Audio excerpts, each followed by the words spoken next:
uma hora de culto aqui na igreja. Nós vamos para cá das 8 às 9, então você pode sintonizar ao vivo, né? Pode estar com a gente, e assim você louva, você ora, e além disso você ouve a palavra.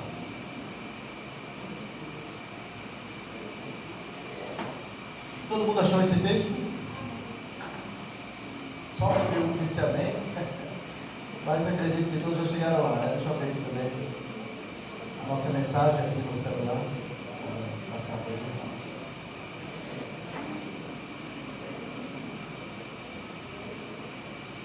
Eu vou fazer a leitura da NVI, tá?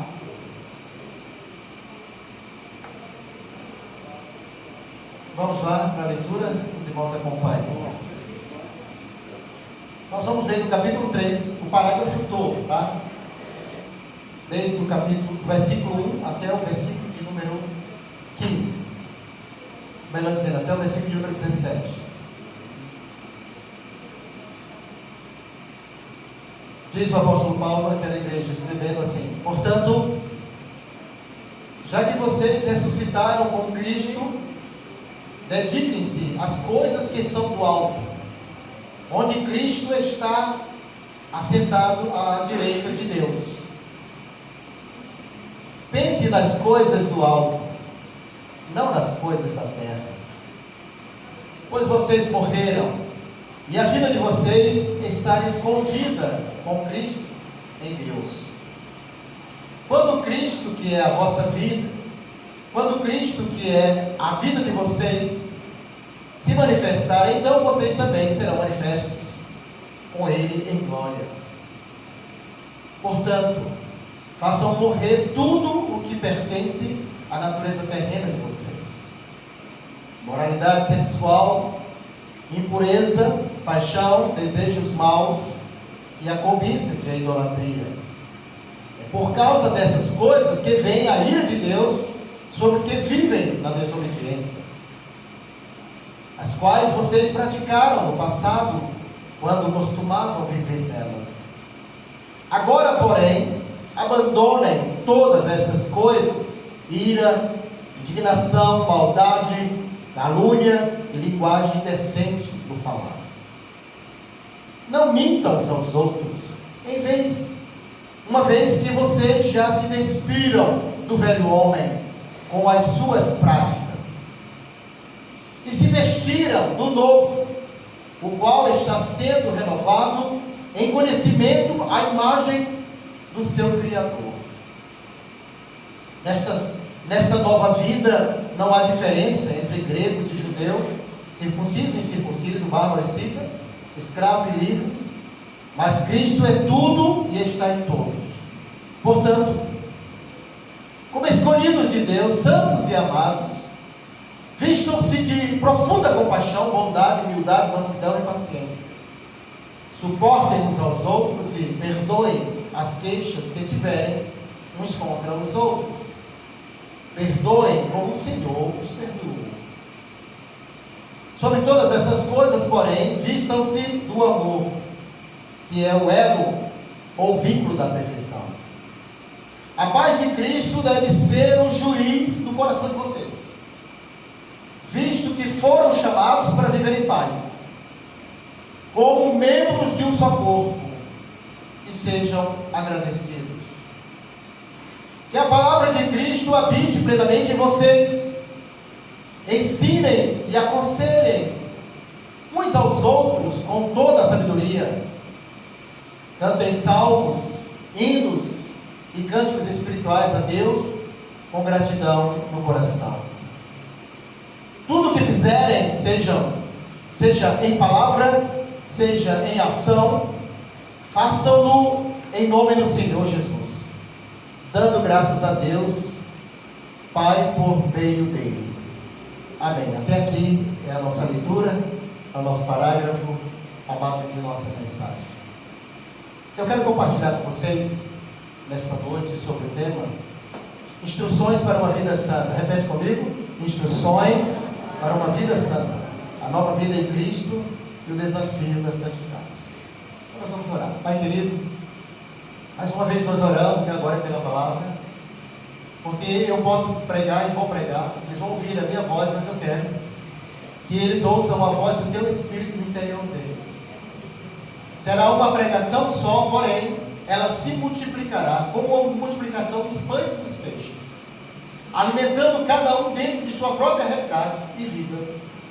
E só o Senhor pode fazer isso, transformar uma mensagem para multidões. E eu te peço, ó Deus, adequa a mensagem, a realidade de cada um, e que todos sejam alimentados e saiam daqui dizendo: ouvimos uma palavra do Senhor. Pedimos, ó Deus, usa-me, Senhor amado, nesse momento para compartilhar essa palavra, e que eu possa dizer tudo que o Senhor me disse quando estava meditando nela. Ajuda-me nisto, assim eu oro, em nome de Jesus. Amém e amém. Glória a Deus pela sua palavra. Amados irmãos, a Bíblia diz, e é só uma advertência que eu quero trazer, que quando os anjos de Deus, em seus turnos foram adorar a Deus, Satanás foi também junto. Isso implica dizer, amados irmãos, que se você não vigiar agora, essa palavra pode ficar perdida para você.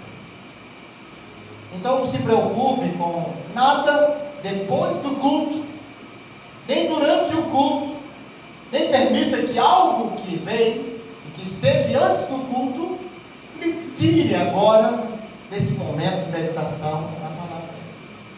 Isso implica dizer que você precisa ter disciplina. Então evite olhar no celular, olhar para trás, ir ao banheiro a não ser uma extrema necessidade, e se concentre ouvindo a palavra. Nós lemos 17 versículos. Paulo está tratando de um assunto importantíssimo que serve para nós. Há 2000 anos atrás ele escreveu para essa igreja, a igreja aos Colossenses, ou a igreja em Colosso. E essa instrução, a instrução que Deus deu para mim, dá para você. Então, em primeiro plano, amados irmãos, essa mensagem é para nós. É para nós. É o alimento de Deus, a palavra é alimento. É bem verdade que através dessa palavra você pode sim ser enriquecido, aumentar o seu conhecimento, ir mais profundo no texto, talvez além do que você já meditou e pesquisou. E pode ser uma resposta de oração, e certamente será de fortalecimento para a sua fé, porque a fé vem pelo ouvir a palavra de Deus. Então, em linhas gerais, Paulo está escrevendo aos Colossenses, e no contexto da sua escrita, a preocupação pastoral está ativa. E Paulo está preocupado com essa igreja, porque é uma igreja nova. E quando eu digo que ela é uma igreja nova, é uma igreja de poucos anos. E é uma igreja vulnerável, por causa do seu pouco tempo de conhecimento bíblico.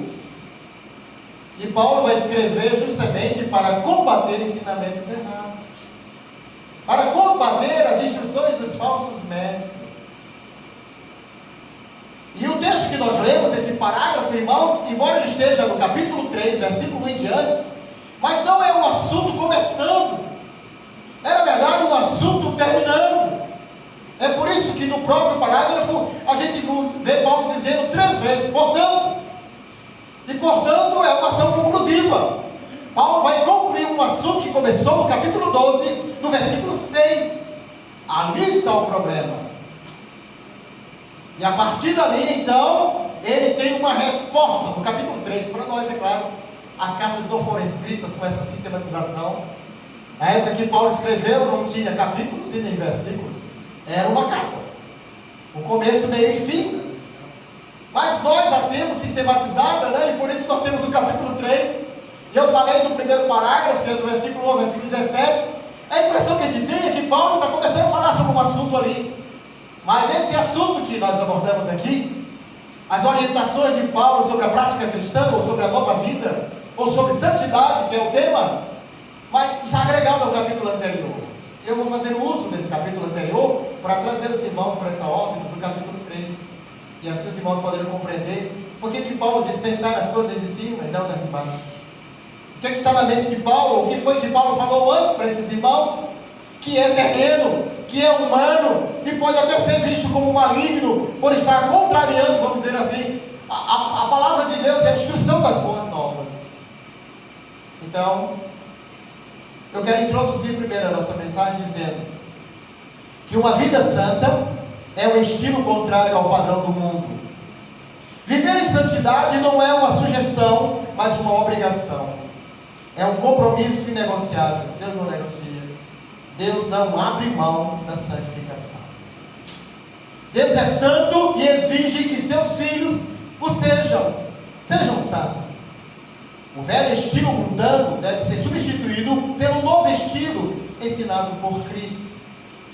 A vida cristã é uma vida substituída. Paulo escreveu dizendo: vivo não eu, mas Cristo vive em mim. Então, meus amados irmãos, compreendam que o texto que nós lemos são orientações para uma vida correta, para uma vida em santidade. Alguns títulos desse parágrafo em algumas Bíblias, diferem um pouquinho uma da outra, mas fala sobre a nova vida em Cristo. E algumas falam da vida santificada, de uma vida santa diante de Deus. A carta de Paulo aos Colossenses é uma excelente mistura de teologia e prática. Combina alguns dos ensinamentos mais profundos e mais sublimes acerca de Cristo com uma intensidade que nada deve a qualquer outro livro do Novo Testamento. Colossenses lembra que o primeiro lugar na afeição e na adoração dos cristãos cabe somente a Cristo. Então é uma carta de centralidade em Cristo. Porque diferente da igreja aos Gálatas, que já estavam persuadidos a voltar ao judaísmo e abandonar a fé, esses irmãos estão na calçada deste procedimento aos Gálatas. Então Paulo não usa a mesma linguagem que usou para falar aos Gálatas. Ele é mais ameno na sua forma de doutrinar. Ele até elogia os irmãos no capítulo 2, do versículo 6 em diante, da forma como eles vivem em Cristo, diferentemente da carta de Paulo aos Gálatas. Mas o caminho, ou seja, o percurso agora é o mesmo aos Gálatas. E Paulo está advertindo os irmãos para que não entrem nesse caminho, para que não dê ouvido às vozes dos falsos mestres. E aí ele traz os irmãos de volta para Cristo. E nós vamos perceber isso durante o tempo da nossa mensagem. Colossenses lembra o primeiro lugar na afeição e na adoração dos cristãos, que cabe somente a Cristo. Ao escrever aos Colossenses, Paulo conduz uma jovem igreja de volta à mensagem apostólica das boas novas de Cristo, para neutralizar a influência de falsos ensinamentos. Do capítulo 3, versículo 1 a capítulo 4, versículo 6, trata especificamente sobre a nova vida em Cristo e apresenta instruções para essa nova vida. Dos versículos 1 ao 11 que nós já lemos, Paulo exorta os colossenses a adotar uma nova forma de pensar que resultará num novo estilo de vida, considerando que eles são novos ainda na fé, eles estão principiando a caminhada na fé como igreja. Eu disse que é uma igreja nova, uma igreja de poucos anos, e que ainda estava, vamos dizer assim, vulnerável aos ataques por falta de solidez doutrinária. Ainda estavam precisando de mais conhecimento, de mais instrução, e talvez até de mais liderança que pudesse instruí-los adequadamente.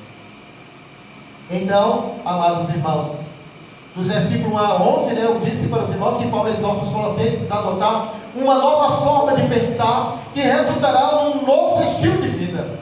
Dos versos 12 a 17, finalizando o nosso parágrafo, Paulo descreve a natureza da nova vida daqueles que foram ressuscitados com Cristo. Sua virtude e ações contribuem para a paz e a força da comunidade. A partir daqui, amados irmãos, nós vamos agora para o texto, e nós vamos aprender diretamente com o texto, o que Paulo está falando ali, que contribui, para a construção de uma consciência do que de fato é uma vida nova em Cristo. Os irmãos precisavam vestir uma roupagem que definisse de fato que eles eram cristãos. E Paulo usa mesmo esse termo, vistam-se, dando a ideia de roupagem, para que a vida deles estejam identificando a seu compromisso com Cristo, ou estar em Cristo. E aí vem os 3 primeiros versículos, que eu quero pontuar para os irmãos. Primeiro, Paulo diz assim: portanto, já que vocês ressuscitaram com Cristo, dediquem-se às coisas que são do alto, onde Cristo está, assentado à direita de Deus. Pense nas coisas do alto, não nas coisas da terra, pois vocês morreram, e a vida de vocês está escondida com Cristo em Deus. Esses 3 versos estão associados, e a ideia é a mesma. Paulo está dizendo: olhem para o céu, pense nas coisas do alto. O que está na mente de Paulo, amados irmãos, é uma mudança de posição, de visão. Muitas das vezes nós horizontalizamos demais a vida que é espiritual, e até esquecemos de que Jesus Cristo foi assunto aos céus, e que Ele está à destra do Pai Todo-Poderoso. Amém, amados? Então, há um reino estabelecido em Cristo, e que depois da sua morte e ressurreição, Ele está reinando. E quando Paulo faz menção de pensar nas coisas do alto, ele está apresentando um Cristo glorificado, ele está apresentando um Cristo que reina, um Cristo que tem todo o poder, pois ele recebeu do Pai todo o poder para governar todo o mundo. Amém, amados irmãos? Todas as coisas estão debaixo do seu comando. É claro que a ênfase aqui, em falar do alto, em mencionar o alto, né, o céu, onde está o trono de Deus, é a exaltação da pessoa de Cristo ao lado do Pai, entronizado como Rei. Isso porque a igreja, infelizmente, ainda não tinha uma compreensão de Cristo como hoje nós temos, e sabemos que Ele é o Filho de Deus, amém, amados irmãos, e que Ele é Deus igualmente ao Pai.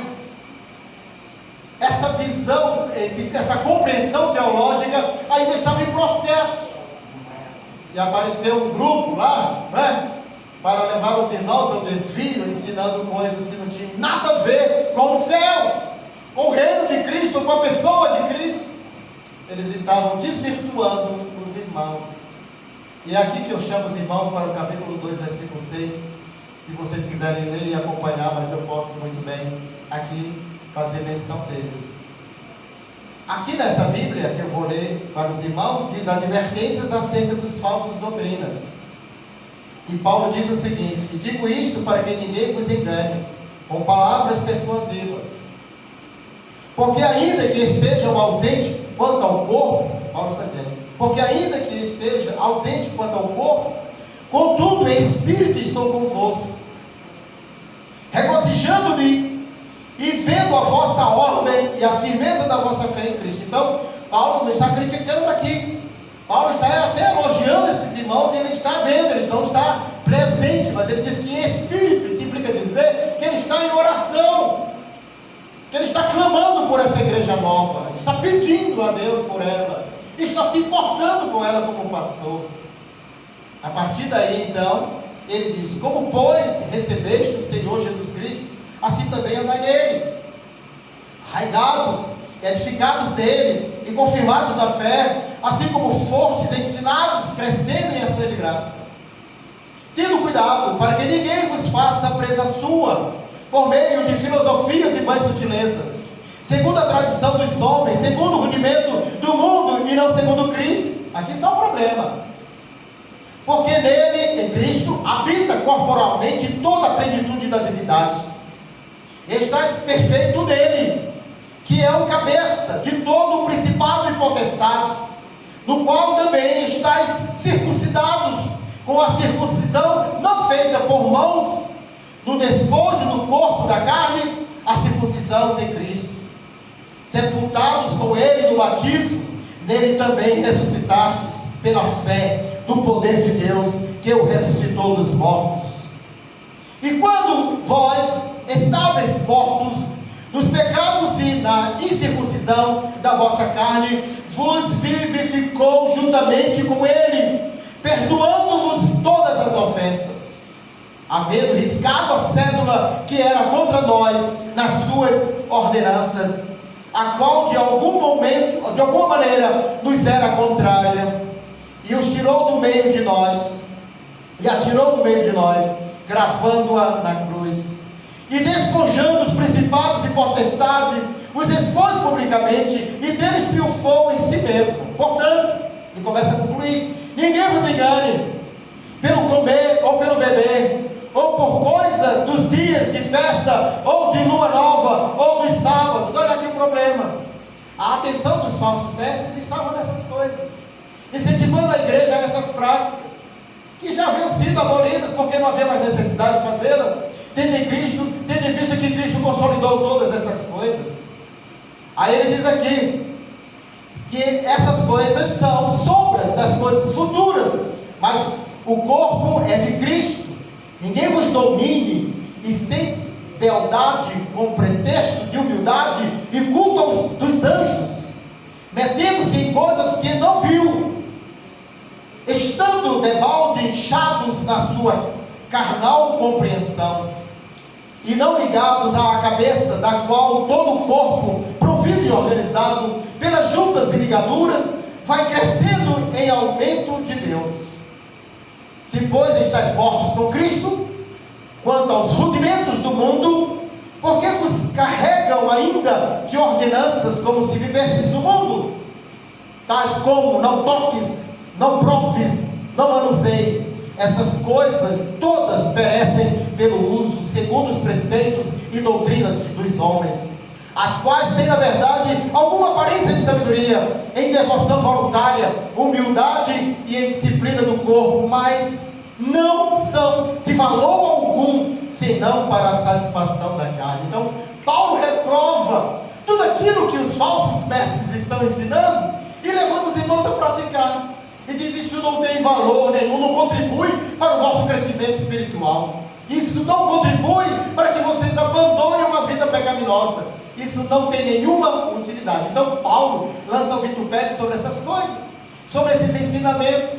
E ele justamente agora, depois de ter falado tudo isso para os irmãos, é escrito, ele diz aqui: portanto, se já ressuscitaste com Cristo, buscai as coisas que são de cima. Amém, amados irmãos? Ficou claro o que Paulo está dizendo que é de baixo?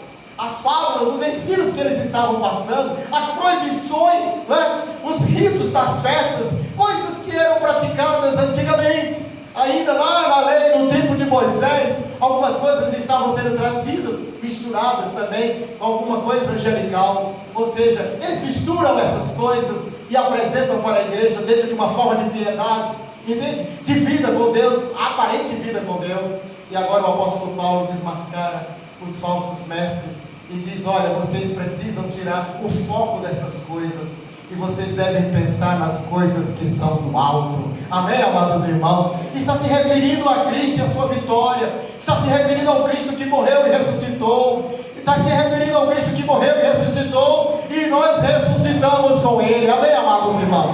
Louvado seja o nome do Senhor. Portanto, já que vocês ressuscitaram com Cristo, dedique-se às coisas que são do alto, onde Cristo está. Diga comigo: onde Cristo está. Sabe por que ele localiza Cristo lá nos céus? Porque Cristo está na forma humana, glorificado. Embora seja Ele onipresente, Cristo é, e está em todos os lugares. Amém, amados irmãos? Ele não perdeu a onipresença, embora esteja hoje localizado, porque Ele é um ser humano glorificado. Ele é o Filho de Deus em carne e osso, amém? E o Verbo se fez carne e habitou entre nós, amém? E não só habitou entre nós, mas agora levado aos céus, Ele está nos céus à destra do Pai.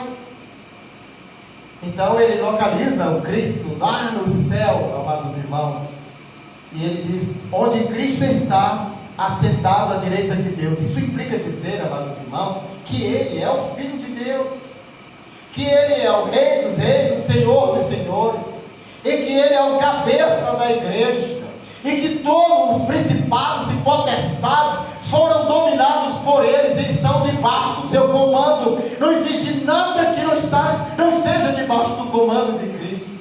Então Paulo está exaltando a Cristo, a destra do Pai, e ao mesmo tempo redirecionando a igreja para pensar em Cristo, amém, amados irmãos, como Rei dos Reis, Senhor dos Senhores.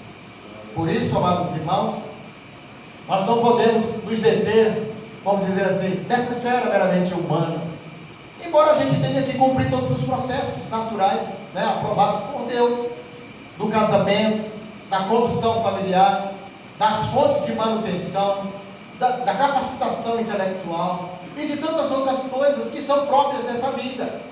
Não é isso que Paulo está reprovando. Ele não está falando dos processos naturais da vida que precisam serem vistos, absorvidos e vividos. Não, a gente precisa realmente comer, então vamos trabalhar. A gente precisa melhorar a intelectualidade, vamos estudar, amém? E tudo mais, família, casamento, isso faz parte do plano e Deus abençoa isso, amém? Não é isso que ele está falando. Ele está falando dos ensinamentos errados, daquelas práticas que antigamente eram feitas e que agora foram abolidas. Elas não são mais para serem praticadas, porque Cristo cumpriu todas essas coisas, amém, amados irmãos? E agora o nosso foco é Cristo. Diga amém aí, glória a Deus.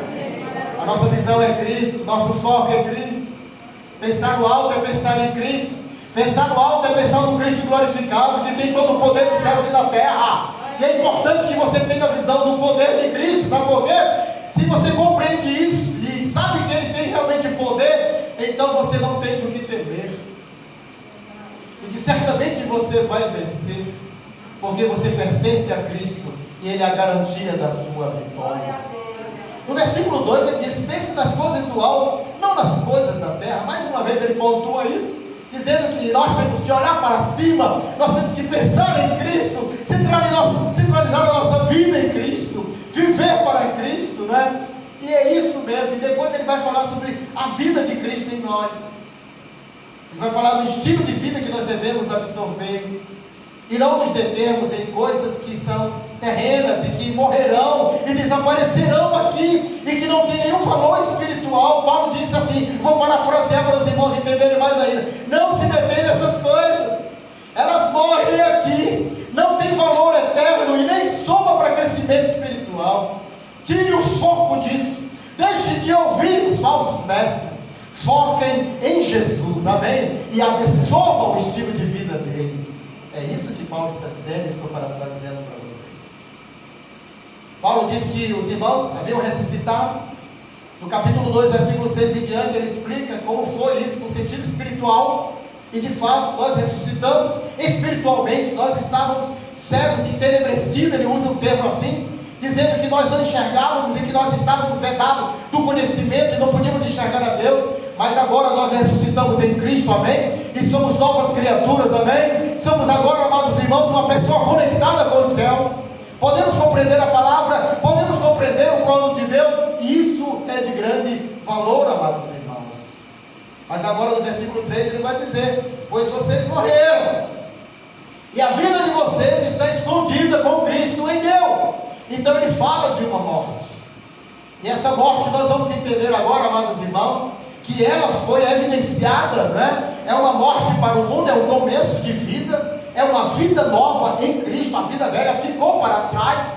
Essa é a razão porque ele diz que nós morremos e ao mesmo tempo ressuscitamos e que somos novas criaturas. Só que nós não ressuscitamos, amados irmãos, para uma nova vida, para viver a vida como se estivéssemos no mundo. E agora ele vai falar de santidade. Ele vai dizer o que é permitido e o que não é, o que você deve viver, como você deve viver ou como você não deve viver.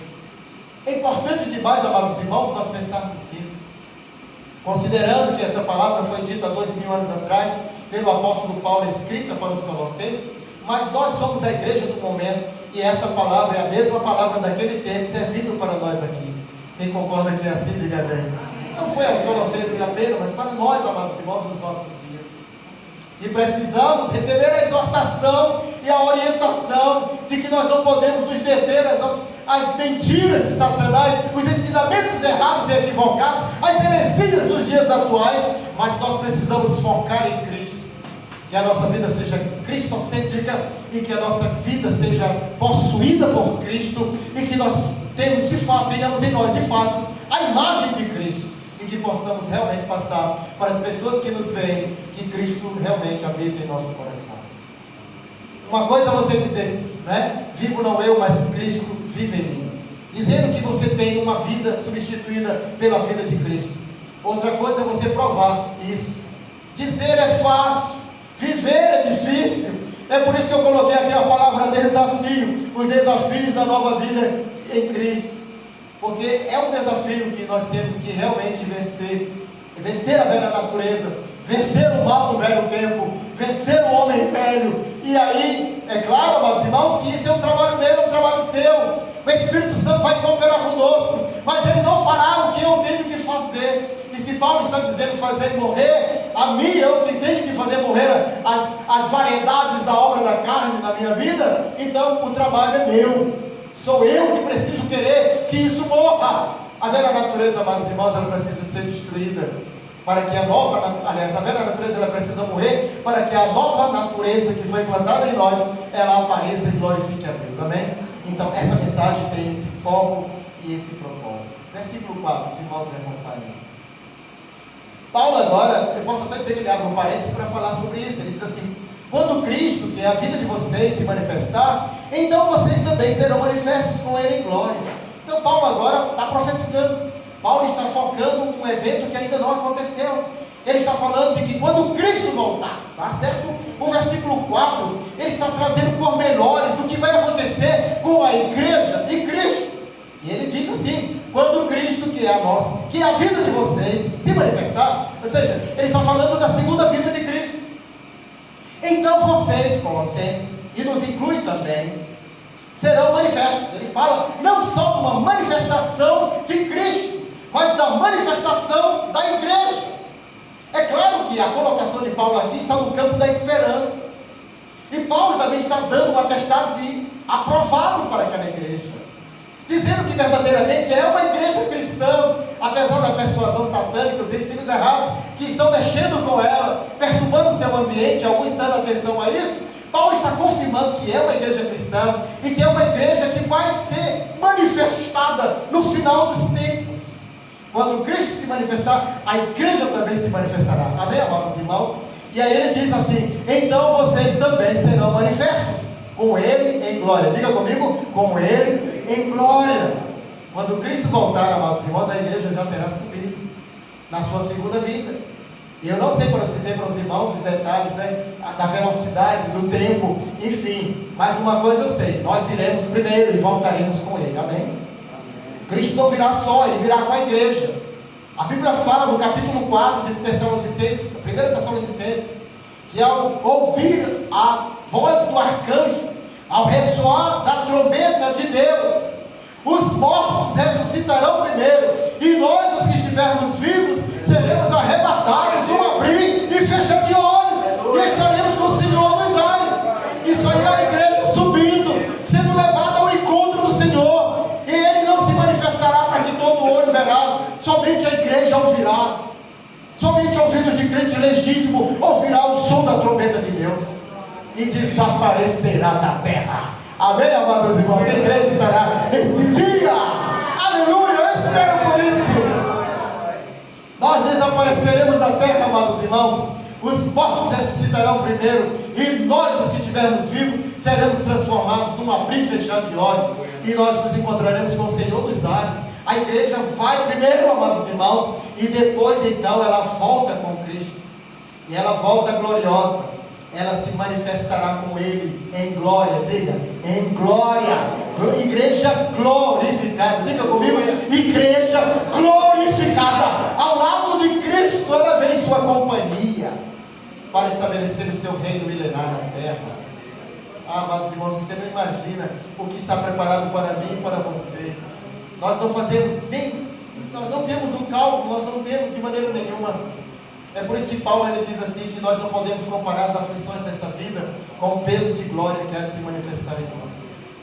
Você não faz ideia do que significa peso, né? Esse peso aí, traduzido, é uma coisa quase que indescritível, pelo tamanho maravilhoso que é, pela grandeza que é essa manifestação em glória que Paulo está falando aqui para os irmãos. Eu vejo o versículo 4 como um incentivo de Paulo, um alimento de esperança, sabe, para essa igreja. Ele exorta essa igreja, amados irmãos, a não se deixar persuadir pelo mal que lhe cerca, porque naquela época as heresias elas eram combatidas, amados irmãos, e o apóstolo Paulo era um guardião da igreja, um guardião da palavra.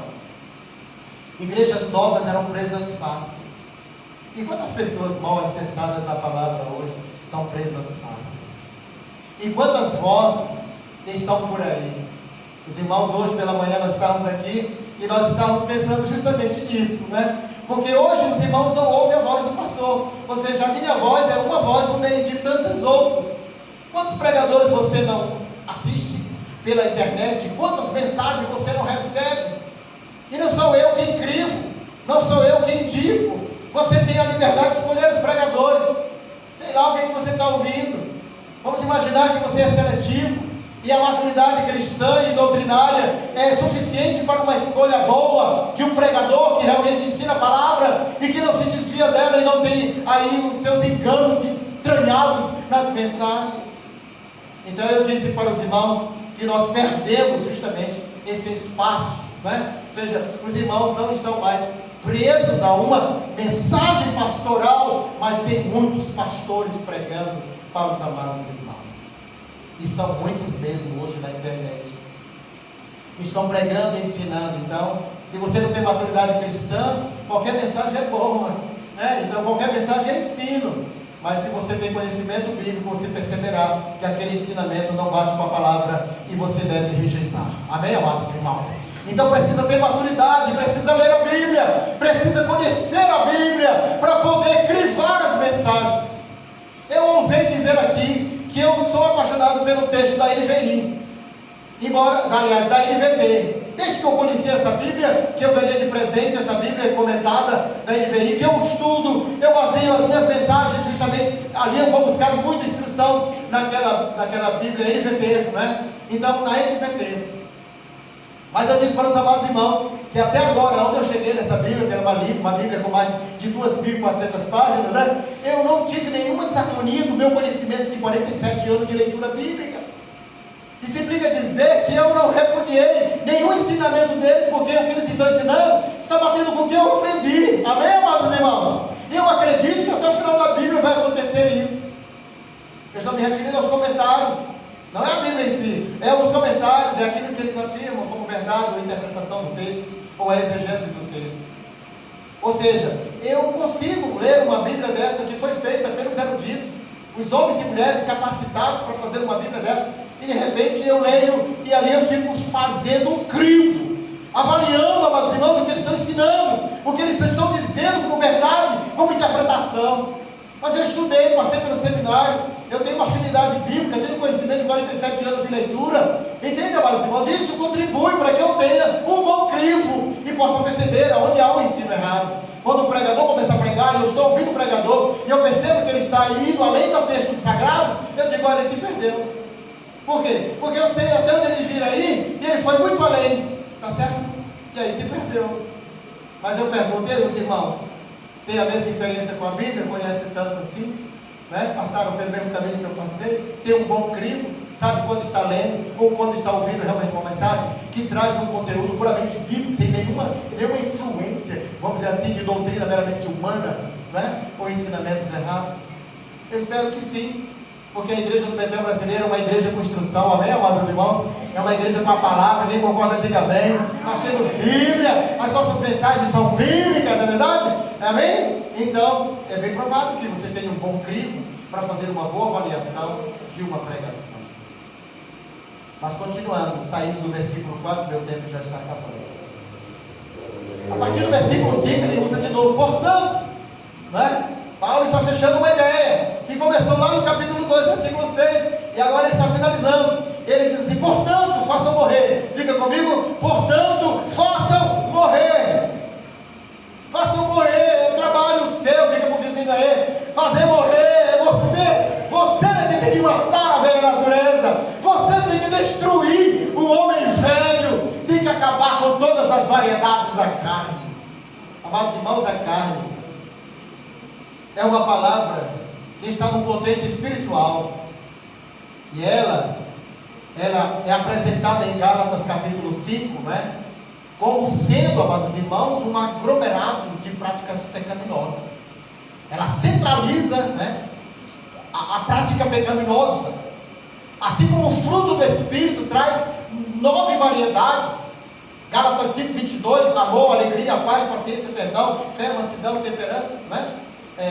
Amor, alegria, paz, paciência, bondade, benignidade, fidelidade, mansidão e temperança, são 9 variedades do fruto.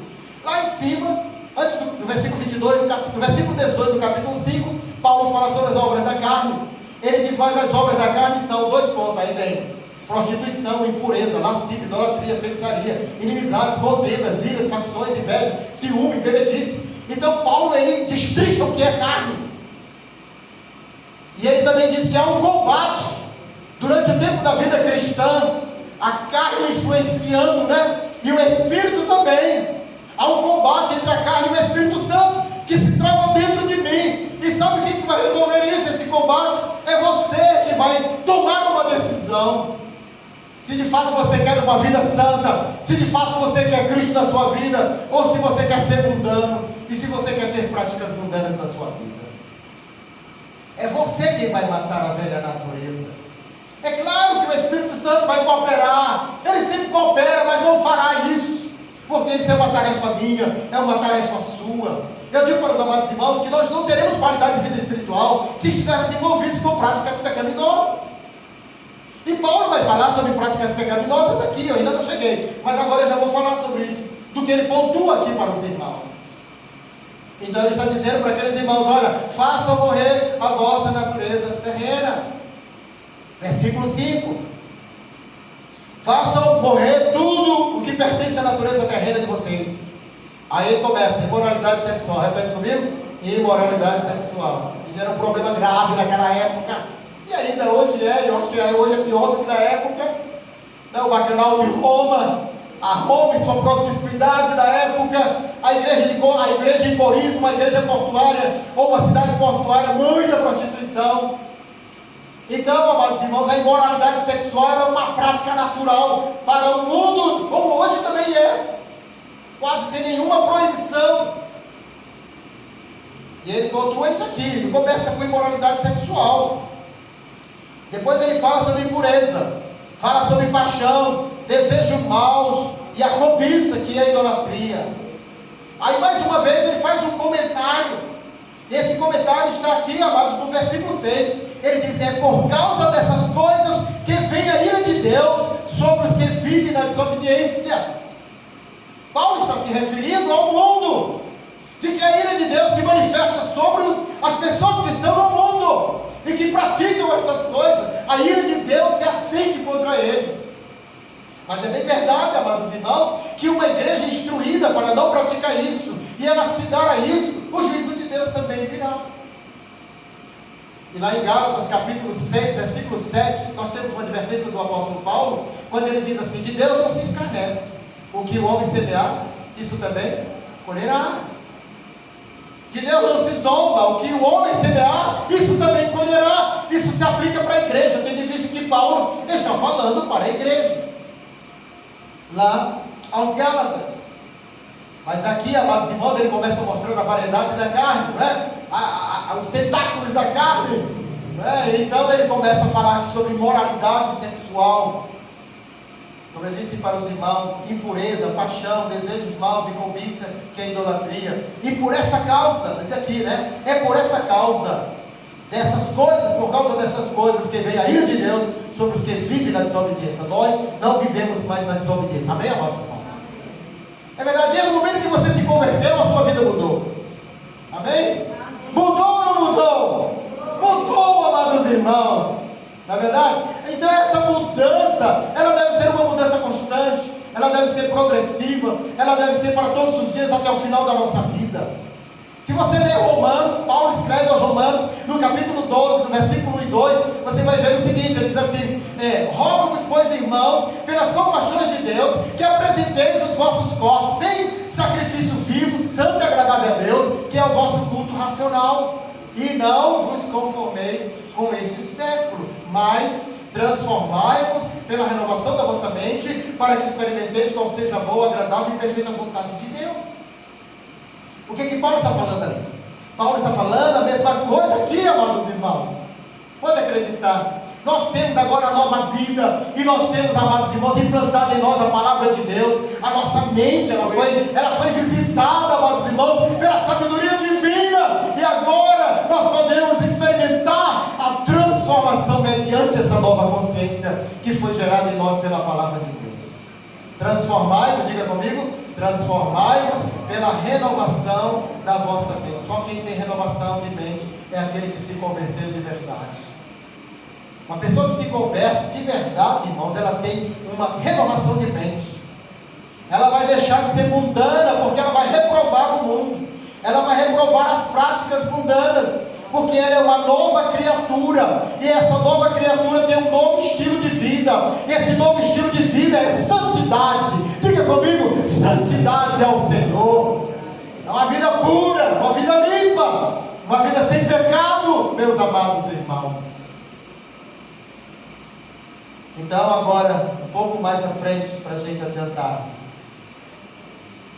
Paulo exorta dizendo: é por essa causa, aliás, é por causa dessas coisas que vem a ira de Deus sobre os que vivem na desobediência, as quais vocês praticaram no passado, quando costumavam viver nelas. Então Paulo está dizendo que é coisa do passado. Ele está fazendo menção de práticas que eles fizeram no passado, mas não é mais a realidade da igreja. Por isso é que eu percebo Paulo brando, eu consigo ver Paulo com brandura com a igreja. Paulo não desclassifica a igreja, apesar da perseguição que ela está sofrendo. E ele está dizendo: olha, lá no passado, no passado, as quais vocês praticaram no passado, quando costumavam viver nelas. Agora, porém, abandone todas essas coisas. Diga comigo: agora, porém, abandone todas essas coisas. Quando Paulo fala isso, deixa transparecer que alguns irmãos da igreja, é bem provável, estivessem dando margem para isso. Abandonar, na exortação de Paulo, é para deixar isso, assim como a igreja de Corinto também estava envolvida com imoralidade sexual e tantas outras práticas reprováveis. E o apóstolo Paulo exortou aquela igreja, veementemente, diferentemente da igreja de Colossos. Mas ele está dizendo, e se está dizendo aqui, deixem isso, é porque de fato, de alguma forma, esses irmãos estavam dando brecha para práticas pecaminosas, e que não era compatível com a nova vida, e que eles precisavam jogar isso fora, e se vestir do novo homem, amém? Do novo estilo de vida. E aí ele diz aqui, amados: agora, porém, abandone todas essas coisas.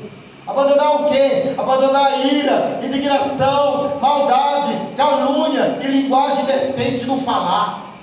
Não mintam uns aos outros, uma vez que vocês já se despiram do velho homem com as suas práticas, e se vistam do novo, o qual está sendo renovado em conhecimento à imagem do seu Criador.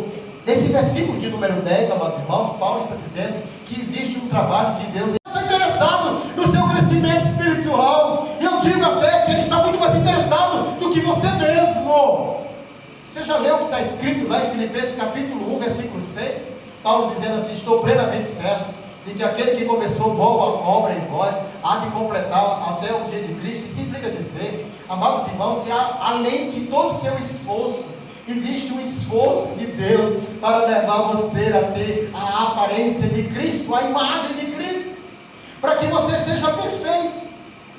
O plano de Deus é um plano de perfeição nesse estado aqui, amados, nessa condição humana que nós estamos, porque lá no céu não tem o que crescer. Lá seremos, amados irmãos, perfeitos aos olhos do Senhor. A prova bíblica está lá em Efésios, no capítulo 1, quando o apóstolo Paulo fala sobre as bênçãos espirituais. Ele diz que nós somos eleitos e predestinados para sermos irrepreensíveis diante dele em amor. Irrepreensível diante dele em amor significa que não haverá, amados irmãos, em nós nada que seja acusável, nada que seja reprovado, por causa da eficácia do sangue de Jesus, que nos purificou de todo o pecado. Amém? Quem pode dar glória? Você sabe o que é não ser repreendido pelo próprio Deus? Irrepreensível diante dele em amor. É porque a obra será completa lá, e lá não precisa de aperfeiçoamento, lá não existe obra da carne, lá não existe imperfeição, lá não existe defeito, lá estaremos perfeitos diante de Deus. Quem crê que será assim, dê glória. Mas aqui, amados, somos persuadidos pela velha natureza, aqui somos persuadidos pelo diabo que nos tenta, aqui nós somos persuadidos pelo mundo e suas filosofias vãs.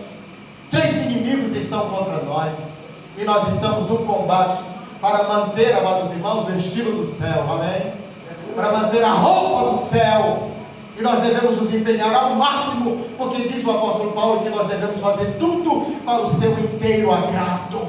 Amém? É agradar a Deus, não é só o pastor. É verdade, amados irmãos? Eu botei isso e não só o pastor. Sabe por quê? Eu sei que alguns irmãos também têm uma preocupação pastoral e querem até agradar o pastor com as suas virtudes, com os seus dons, com os seus talentos, seu empenho na obra, seu envolvimento ministerial e outras coisas mais. Mas Paulo diz que nós devemos fazer tudo para o seu inteiro agrado. Ou seja, Deus está esperando que você dê a Ele motivo de riso. Deus está esperando que você dê a Ele motivo de glorificação. Deus está esperando que você cresça todos os dias e melhore sua qualidade de vida até ser varão perfeito. Diga amém. É possível, amados irmãos. Quando Paulo fala aos Filipenses no capítulo 1, versículo 9, ele fala sobre a necessidade de crescer no amor. E ele diz: a minha oração é essa, 2 pontos, que o vosso amor aumente mais e mais, em pleno conhecimento e toda percepção, para que o homem de Deus seja perfeito e perfeitamente preparado para toda boa obra. O objetivo de Deus é que você se aperfeiçoe, amém? Glória a Deus. Glória a Deus. Aqui eu aplico perguntando para você, a pergunta vai e rebate para cá. E aí, você se preocupa com perfeição? Você vem trabalhando de fato uma vida de santificação? Você se preocupa com o que você fala? Você se preocupa com o que você vê e como vê? A maquinação dos seus cérebros, os pensamentos que brotam dentro da sua mente, o que se passa diante dos seus olhos, enfim. Você sabe que Deus está lhe vendo? Você sabe que Deus está lhe lendo? Você sabe disso? Que não há nada que Deus não saiba e não há nada que Deus não veja? E não existe um lugar onde Ele não esteja? Amados irmãos, e Deus está esperando que nós amadureçamos. Deus está esperando que venhamos a crescer. Deus está querendo que a gente rompa com o mundo e com todas as práticas pecaminosas e nos tornamos parecidos com o seu Filho. Amém, amados irmãos? Aleluia. Jesus é a imagem de Deus e nós somos a imagem de Cristo, amados irmãos. Ou pelo menos devemos projetar em nós a imagem de Cristo, para que realmente mereçamos o título de cristãos, pequenos cristos. Eu já vou finalizar. Daqui para frente, mais para finalização, tá bom? Então veja bem, ele diz: e se visto do novo, o qual está sendo renovado em conhecimento, a imagem do seu Criador. Esse é o processo de aperfeiçoamento e melhorando gradativamente. Amém? E aí, versículo 12, ele diz de novo, não, versículo de número 11, eu não posso pular. Ele diz: nessa nova vida não há diferença entre grego e judeu, circunciso e incircunciso, bárbaro e cita, escravo e livre, mas Cristo é tudo e está em todos. Amém, amados irmãos? Então ele lança por terra os privilégios ou os privilegiados. Ele mostra que agora não é só judeus, não é só para quem está circuncidado, não, é para judeus e para gentios. Amém, amados irmãos? Para livres e para quem? Ele diz aqui no texto, vamos ver direitinho como ele fala, para que eu não faça aqui nenhum erro, né? É o versículo de número 11, não há diferença entre grego e judeu, circuncisão e incircunciso, bárbaro e cita, escravo e livre, mas Cristo é tudo e está em todos. Louvado seja Deus. Ele está falando de uma nova igreja, que está no mundo gentílico, e que é formada por gentios e também por judeus convertidos. E ele lança por terra essa diferença que houve no passado, e está dizendo que na igreja todos são iguais, amém? E os privilégios são para todos em Cristo Jesus e não para alguns. Ele está quebrando ali um paradigma dentro daquela igreja, porque é bem provável que o judaizante, embora convertido, pudesse se achar melhor do que os gentios. Aí ele diz no verso 12: portanto, como escolhidos de Deus, santos e amados, vistam-se de profunda compaixão, bondade, humildade, mansidão e paciência.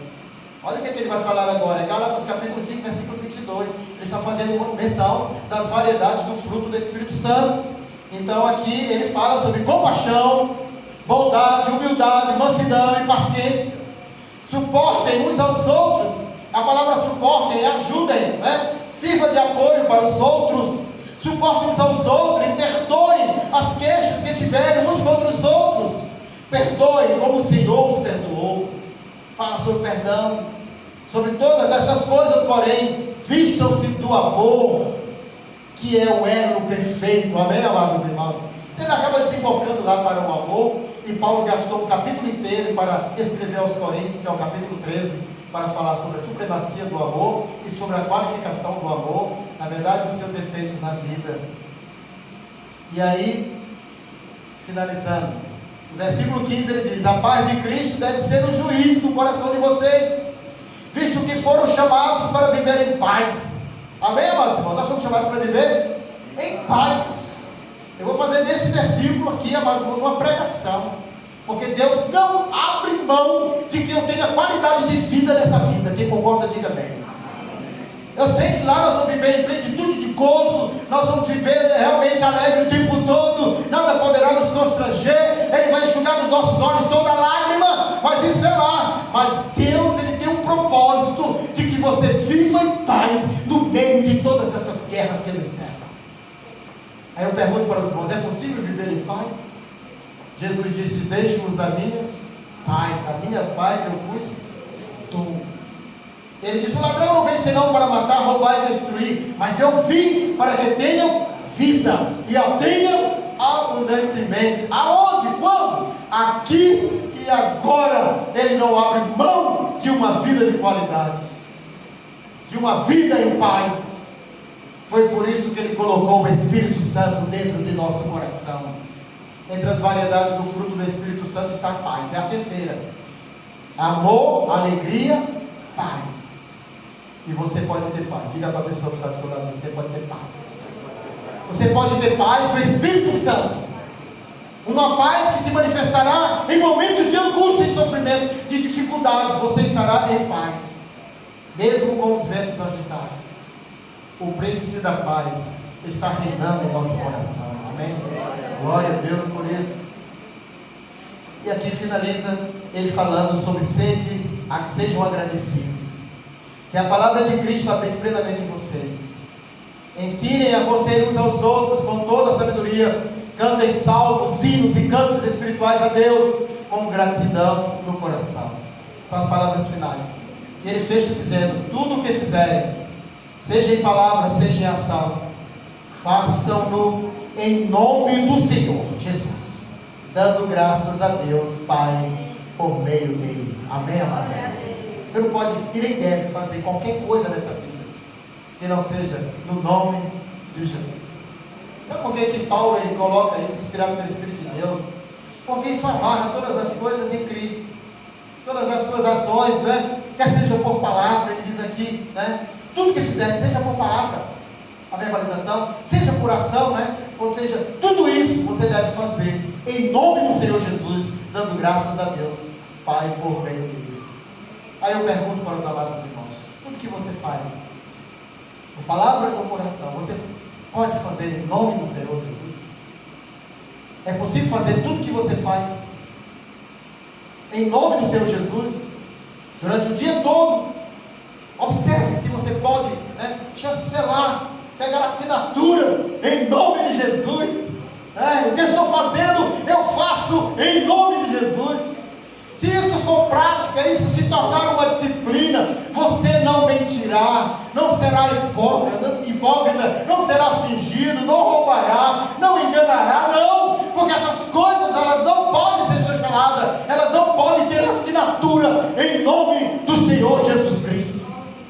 Dessa forma você vigiará, amados irmãos, a sua vida, quer seja por palavra ou por ação, tudo estará vigiado, justamente porque no final você vai dizer: Senhor, tudo que eu fiz nesse dia, eu fiz em nome de Jesus Cristo. Já imaginou? No final do dia, já para dormir, você diz: Senhor Deus, eu fiz tudo que eu fiz agora, por palavra e por ação, eu fiz em nome de Jesus Cristo. Será que podemos no final do dia fechar assim?